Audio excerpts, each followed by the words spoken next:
गांव का नाम था बनकटपुर और वही एक आदमी रहता था। नाम था लच्छू। लच्छू का शरीर भारी भरकम था और भूख मानो अंतहीन। उसकी पत्नी बिंदु दिन रात मेहनत करती, चूल्हा जलाती, खाना बनाती और लच्छू जी सब कुछ एक सांस में खा जाते। एक दिन की बात है, लच्छू सुबह उठते ही जोर से चिल्लाए, अरे भाग्यवान, रोटी दो जल्दी, बड़ी भूख लगी है। बिंदु थकीहारी रसोई से निकलकर बोली, हे भगवान, ये आदमी तो सारा राशन ही खत्म कर देगा, बस 2 रोटियां ही बची है। लच्छू ने खाना खाया, लंबी डकार ली और फिर आंखें मसलते हुए बोले, थोड़ी और सब्जी है क्या? कुछ मीठा उठा हो तो दे दो, सोच रहा हूं कुछ बाहर जाकर खाओ। बिंदु अब तंग आ चुकी थी। अब तो काम ढूंढिए, घर में न राशन बचा है न पैसा, रोज का खाना भी मुश्किल हो गया है। लच्छू ने जैसे तैसे उठकर कहा, अच्छा भाग्यवान, मैं जाता हूं काम ढूंढने, कोई उपाय तो करना पड़ेगा ना। लच्छू काम ढूंढने निकला, लेकिन सोचता रहा, काम कहां मिलेगा, भूख तो लगी है, काश कोई 2 रोटी दे देता। उसी वक्त सामने से आता दिखा जगदीश, उसका पुराना दोस्त। अरे लच्छू भाई, कहां जा रहे हो? कुछ नहीं, बस यूं ही। बहुत दिन बाद दिखे, मैं तो अपने बड़े भैया के घर से आ रहा हूं। वो दूसरे गांव रहते हैं, खूब खाया पिया, आराम किया, अब घर जा रहा हूं। लच्छू के कान खड़े हो गए। दूसरे गांव, भाई का घर, खूब खाया पिया, ये शब्द सुनकर ही उसके दिमाग में घंटियां बजने लगी। वो सीधा घर लौटा और चिल्लाकर बोला, भाग्यवान, जल्दी सामान बांधो, मुझे एक उपाय मिल गया है।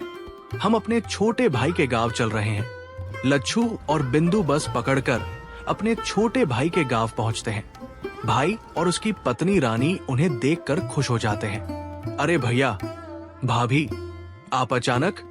लच्छू ने झूठी मुस्कान के साथ कहा, बहुत दिन हो गए थे तुम्हें देखे, सोचा थोड़ा समय साथ बिताएं। रानी ने प्रेम से खाना बनाया, गर्म पोड़ियां, आलू की सब्जी और मिठाई। लच्छू तो एक के बाद एक पोड़िया खाता ही गया। रानी धीरे से रसोई में जाकर अपने पति से बोली, सुनिए, भैया तो सारी सब्जी खा गए, हमारे पास तो आधा राशन ही बचा है।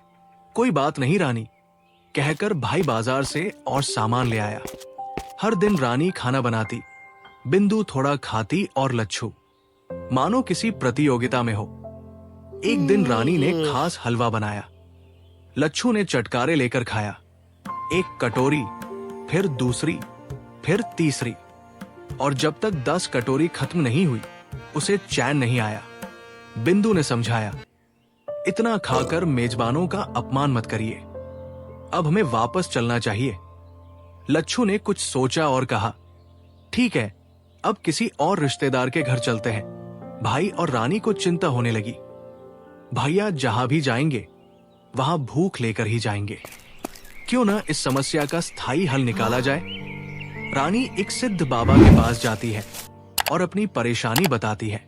बाबा जी कहते हैं, ये लो जादुई पतीला, इसमें खाना कभी खत्म नहीं होगा, मगर याद रहे ये केवल जरूरत के लिए है, लालच के लिए नहीं, वरना इसकी शक्ति खत्म हो जाएगी।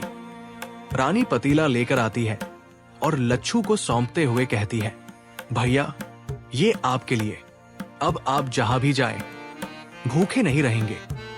लच्छू और बिंदु खुश हो जाते हैं, दोनों अपने गांव लौट जाते हैं। घर लौटकर बिंदु पतीले में खाना बनाती है और सचमुच जितना भी निकालो खाना खत्म ही नहीं होता। लच्छू हर दिन पेट भर खाता है, खुश रहता है। एक दिन बिंदु बाजार जाती है। लच्छू को फिर से हलवे की तलब होती है। आज तो जी भर के हलवा खाऊंगा, जितना चाहूं उतना निकाल लूंगा। लच्छू ने पतीले में हलवा बनाया, 1 कटोरी, 2 कटोरी, फिर उसने पूरा पतीला उल्टा कर दिया और थाली में सारा हलवा निकालने लगा। और तभी पतीले से काला धुआं उठने लगा। आवाज आई, लालच का अंत यही है। पतीला धीरे धीरे काला पड़ गया। अब उसमें कुछ नहीं बनता था। बिंदु जब लौटी तो चौंक गई। ये क्या कर दिया आपने? माफ करना भाग्यवान, मैं खुद को रोक नहीं पाया। बिंदु ने शांत स्वर में कहा, यह पतीला जरूरत के लिए था, लालच के लिए नहीं।